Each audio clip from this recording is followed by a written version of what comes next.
I believe that it is not the task of any one country to say to another what they should do, even if it is a question of helping.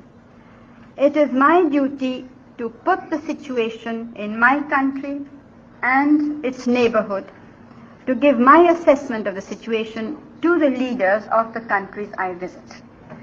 It is for them then, with their own assessment and what they hear from me, to make up their minds what they think about it and what they should do about it.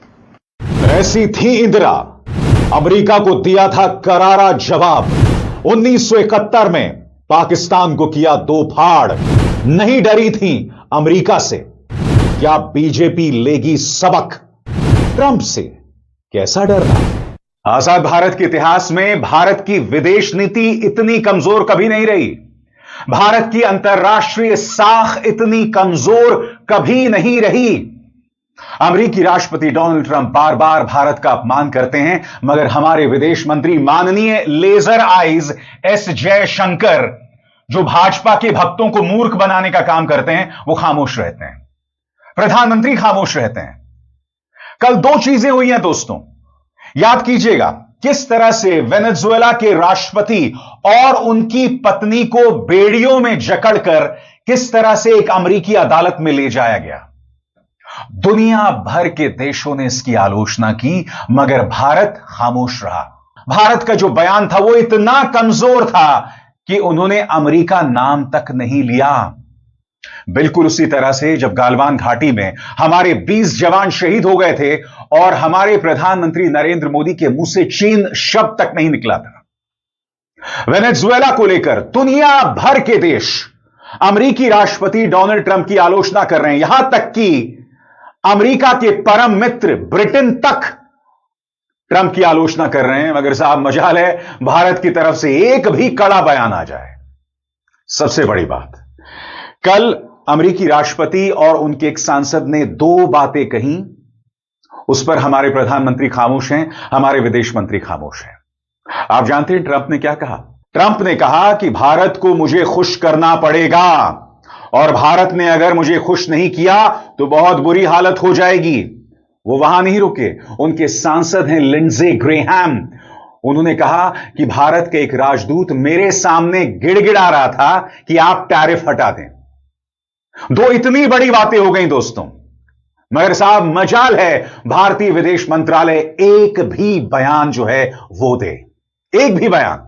हमने Venezuela के पूरे मामले में देखा भारतीय विदेश मंत्रालय की निहायत ही कमजोर प्रतिक्रिया, और अब ट्रंप लगातार भारत की तौहीन कर रहे हैं, उस पर भारतीय विदेश मंत्रालय खामोश है, प्रधानमंत्री खामोश है। आज कांग्रेस सवाल पूछ रही है कि एक इंदिरा गांधी थी 1971 में, जब भारत की हालत बहुत कमजोर थी, जब भारत ने पाकिस्तान को दो फाड़ कर दिया था, उस वक्त अमेरिका लगातार भारत को धमका रहा था, मगर इंदिरा गांधी नहीं झुकी। तो यह सरकार क्यों झुक रही है? अभी तो जंग का माहौल भी नहीं है। कांग्रेस सवाल पूछ रही है कि ट्रंप से इतना डरते क्यों हो? सुनिए सुप्रिया सुनेत ने किस तरह से प्रहार किया प्रधानमंत्री नरेंद्र मोदी और उनके विदेश मंत्री पर। सुना जाए। 1971 की बात है, इंदिरा जी ने पाकिस्तान के दो टुकड़े करने का मन बना लिया था। हमारी सेना हमलावर थी और तब अमेरिका ने अपने तेवर दिखाते हुए कहा कि वो 7वां बीड़ा भेज रहा है। इंदिरा जी ने कहा 7वां बीड़ा तो क्या, आप 70वां भी भेज दीजिए, हम आपसे डरने वाले नहीं है। पाकिस्तान को तो हम सबक सिखा के रहेंगे। पाकिस्तान के उन्होंने दो टुकड़े की और विश्व का भूगोल बदल दिया। ऐसी थी इंदिरा गांधी। और इंदिरा गांधी बनने की तमन्ना रखने वाले नरेंद्र मोदी की असलियत सुनिए। डोनाल्ड ट्रंप अपने चाटुकारों के साथ, अपने अधिकारियों, अपने सेनेटर के साथ खड़े होकर दिन दहाड़े भारत का अपमान करते हैं, हमारा तिरस्कार करते हैं, हम पर फब्तियां कसते हैं, ह्यूमिलिएट करते हैं, स्निगर करते हैं हम पर। वो ये तक कहते हैं कि नरेंद्र मोदी को पता है कि वो आजकल खुश नहीं है, तो उनको खुश करने के लिए नरेंद्र मोदी जी हर काम कर रहे हैं। जैसे रूस से तेल इसलिए कम खरीदा जा रहा है क्योंकि नरेंद्र मोदी डोनाल्ड ट्रंप को खुश करना चाहते हैं। और उसके बाद उनके बगल में खड़ा हुआ सेनेटर कहता है कि भारत के जो एम्बेसडर हैं अमेरिका में, वो गिड़गिड़ा रहे हैं और कह रहे हैं कि साहब को समझाइए, हम लोग रूस से तेल कम खरीद रहे हैं, हमसे वो खुश हो जाएं। अरे भैया, ऐसा क्या खुश करने का मन बना लिया नरेंद्र मोदी जी ने जो देश की अस्मिता, देश के सम्मान, देश के आत्मसम्मान से ज्यादा है। यह सब कहा डोनाल्ड ट्रंप और उनके साथियों ने, लेकिन भारत सरकार की ओर से नरेंद्र मोदी के मुंह से चू तक नहीं निकली भारत के इस अपमान पर। कितना कायर प्रधानमंत्री है इस देश का, किस मोड़ पर लाकर इस देश को खड़ा कर दिया है कि डोनाल्ड ट्रंप हमारा खुलेआम अपमान कर रहे हैं। और तो और जब अमेरिका ने वेनेजुएला के राष्ट्रपति को गिरफ्तार किया और छोटे छोटे देशों ने इसकी निंदा करी, क्योंकि international laws, international treaties, UN charters को ताक पर रखकर यह काम किया गया था। भारत का स्टेटमेंट पढ़िए, उसमें अमेरिका का नाम तक नहीं है। क्यों थरथराते हैं मोदी जी, मैं समझ नहीं पा रही हूं। मतलब विश्व गुरु बनने की चाहत है, लेकिन दुनिया में अगर कुछ गलत हो रहा है तो उसको गलत कहने की हिम्मत नहीं है इनके अंदर। छोटे छोटे देश उसकी निंदा कर रहे हैं। जिस तरह से यूएन चार्टर्स का, जिस तरह से ग्लोबल ट्रीटीज का, जिस तरह से वर्ल्ड वॉर 2 के बाद एक सामंजस्य जो देश दुनिया में आया था, उसको तोड़ने की कोशिश की गई है यहां पर। कितना कायर प्रधानमंत्री है जो इस देश की अस्मिता के लिए, इस देश के अपमान के खिलाफ, इस देश के सम्मान में अमेरिका की बुलिंग को, अमेरिका के तिरस्कार को तिरस्कार नहीं कह पा रहा है, भारत के सम्मान की रक्षा नहीं कर पा रहा है। धिक्कार है मोदी जी, आप पर धिक्कार है। आज आपके सामने मैं कुछ तथ्य रखना चाहता हूं, मेरे एक एक शब्द पर गौर कीजिएगा। ट्रंप को मोदी का दोस्त बताया जाता है और कहा जाता है कि अमेरिका उनकी उंगलियों पर नाच रहा है, लेकिन पिछले 25 सालों में कभी भी वॉशिंगटन डीसी में भारत के साथ इतना खराब बर्ताव नहीं हुआ। अब सिर्फ अनदेखी ही नहीं हो रही, बल्कि भारत को हल्के में लिया जा रहा है। और यह सीधे तौर पर मोदी के 11 सालों के प्रधानमंत्री कार्यकाल का नतीजा है। अगर विदेश नीति की सारी सफलताएं मोदी और उनकी पर्सनालिटी की वजह से थीं, तो जो बेइज्जती आज भारत झेल रहा है उसकी जिम्मेदारी भी उन्हीं की है। इसका ठीकरा किसी और पर नहीं फोड़ा जा सकता। सवाल यह कि 11 साल से ज्यादा प्रधानमंत्री रहते हुए आपने भारत को हर तरह की परिस्थितियों से निपटने के लिए कैसे तैयार किया? साफ है दोस्तों, भारत के सामने जो परिस्थितियां हैं, भाजपा सरकार नहीं जानती कि उससे कैसे निपटा जाए। सबसे पहले सुनिए उनके एक सांसद क्या कह रहे हैं। सांसद हैं लिंडसे ग्रेहाम, ट्रंप की मौजूदगी में कहते हैं कि एक भारतीय राजदूत मेरे सामने गिड़गिड़ा रहा था कि टैरिफ हटा दो। अब तक इस बयान पर कोई प्रतिक्रिया नहीं आई है। सुनिए लिंडसे ग्रेहाम ने क्या कहा। I was at the Indian ambassador's house about a month ago, and all he wanted to talk about is how they're buying less Russian oil. Would you tell the president to relieve the tariff? This stuff works. So I'm hoping we'll bring the bill up, and it's from 0 to 500. He picks the number, nobody else does. But if you're buying cheap Russian oil, keeping Putin's war machine going, we're trying to give the president the ability to make that a hard choice by tariffs. I really do believe that what he did with India is the chief reason India is now buying substantially less Russian oil. So I hope we pass this bill soon. और बात वहां नहीं रुकती है। इसी दौरान Trump ने यह तक कहा कि भारत के लिए जरूरी है कि वो मुझे खुश रखे, इसलिए वो अब रूस से कम तेल खरीद रहे हैं। यानी कि ट्रंप जैसा सिरफिरा आदमी यह तय कर रहा है कि मेरे देश की विदेश नीति क्या हो। सुनिए वो किस तरह की बेईमानी और बेतुकी बात कर रहे हैं, सुना जाए। They wanted to make me happy, basically. He wanted to, Modi's a very good man. Yes. He's a good guy. He knew I was not happy, and it was important to make me happy. They do trade, and we can raise tariffs on them very quickly, and it would be very bad for them. और सबसे बड़ी बात, America का पिछलग्गू Pakistan Venezuela में जो हुआ है उसे दुनिया के लिए खतरा बता रहा है, विश्व शांति के लिए खतरा बता रहा है। यानी कि पाकिस्तान भी, वो भी संयुक्त राष्ट्र में जाकर इस पर टिप्पणी कर रहा है। आपकी स्क्रीन पर यह हैं संयुक्त राष्ट्र में पाकिस्तान के राजदूत उस्मान जादून। वो क्या कहते हैं, गौर फरमाएं। पाकिस्तान के कार्यवाहक स्थायी प्रतिनिधि उस्मान जादून ने बैठक में कहा, दुनिया पहले से ही कई संकटों से जूझ रही है, बढ़ते तनाव से वैश्विक शांति के लिए नए खतरे पैदा हो सकते हैं। उस्मान जादून ने कहा कि राजनीतिक मतभेदों का एकमात्र समाधान संवाद और कूटनीति है।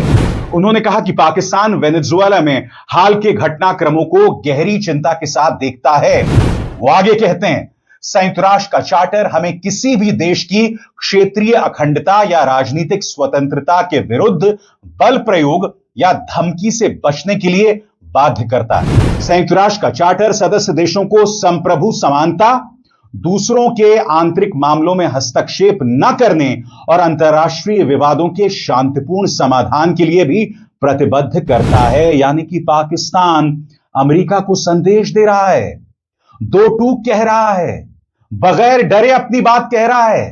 तो फिर भाजपा सरकार खामोश क्यों है? वेनेजुएला को लेकर उसका रुख इतना कमजोर क्यों है? मैं फिर आपसे पूछना चाहता हूं, क्या ट्रंप यह तय करेगा कि भारत की विदेश नीति क्या हो? क्या ट्रंप यह तय करेगा कि हम रूस से कितना तेल खरीदें? यह सवाल किया जाएगा। और सबसे बड़ी बात, विदेश मंत्री एस जयशंकर के बारे में कहा जाता है कि वो एक फोन कॉल उठाते हैं और अमेरिका का विदेश मंत्री हाजिर हो जाता है, वहां का रक्षा मंत्री हाजिर हो जाता है, वहां का राष्ट्रीय सुरक्षा सलाहकार हाजिर हो जाता है। सरासर गलत, सरासर गलत। अमेरिका के मंत्रियों सचिवों से मिलने के लिए भारत को लॉबिस्ट की जरूरत पड़ रही है।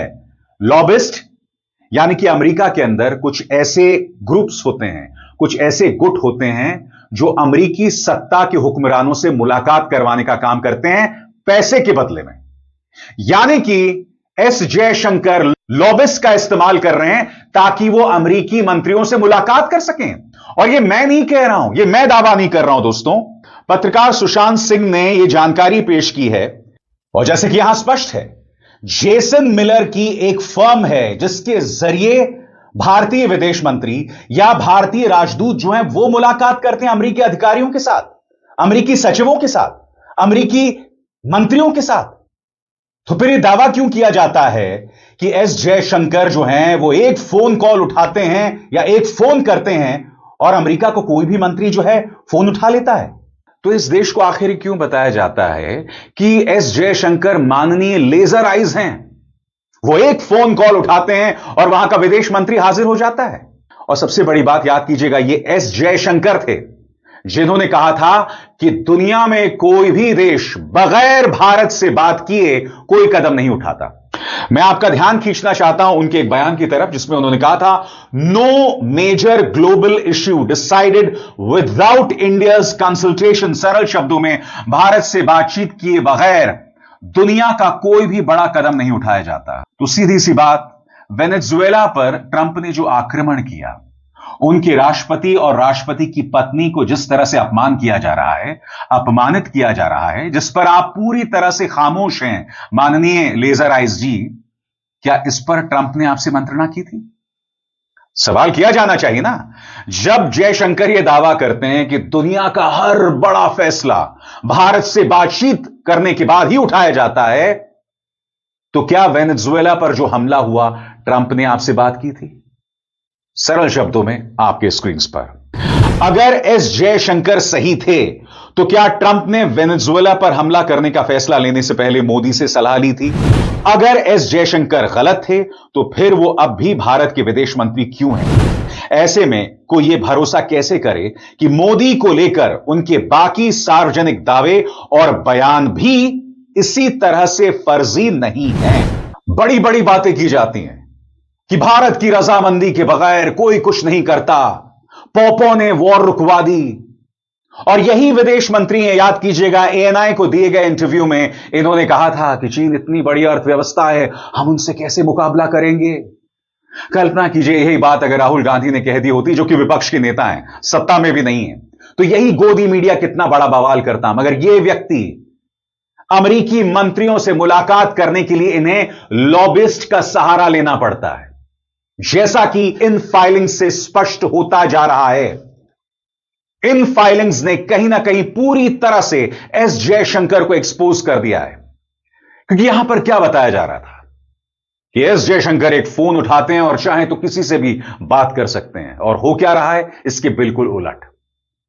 हमारे राजदूत जो हैं वहां के सांसद के सामने गिड़गिड़ा रहे हैं कि साहब 25% टैरिफ हटा दो। ट्रंप ये कह रहे हैं कि भारत को मुझे खुश करना पड़ेगा, क्योंकि अगर खुश नहीं करोगे तो मुश्किल में होगे। और हमारे मंत्री, हमारे प्रधानमंत्री सब खामोश हैं। और देश की जनता को क्या बताया जाता है कि प्रधानमंत्री नरेंद्र मोदी विश्व गुरु हैं। मैं समझना चाहता हूं साहब, कैसे विश्व गुरु हैं जब आप में बोलने तक की हिम्मत नहीं है। वेनेजुएला में इतनी बड़ी घटना हो गई, आप खामोश बने रहे। आपने प्रतिक्रिया दी तो निहायत ही कमजोर प्रतिक्रिया, जबकि भारत जिस ब्रिक्स समूह का हिस्सा है उसके हर देश ने ट्रंप की आलोचना की है। ट्रंप की आलोचना उसके अपने मित्र देश कर रहे हैं। और भारत कहने को दुनिया का सबसे बड़ा लोकतंत्र, मगर निहायत ही डिसअपॉइंटिंग, निहायत ही निराशाजनक रवैया। कब सुधरेगा भारतीय विदेश मंत्रालय और कब कटघरे में रखा जाएगा माननीय लेजर आइज एस जयशंकर को? अभिसार शर्मा को दीजिए इजाजत। नमस्कार।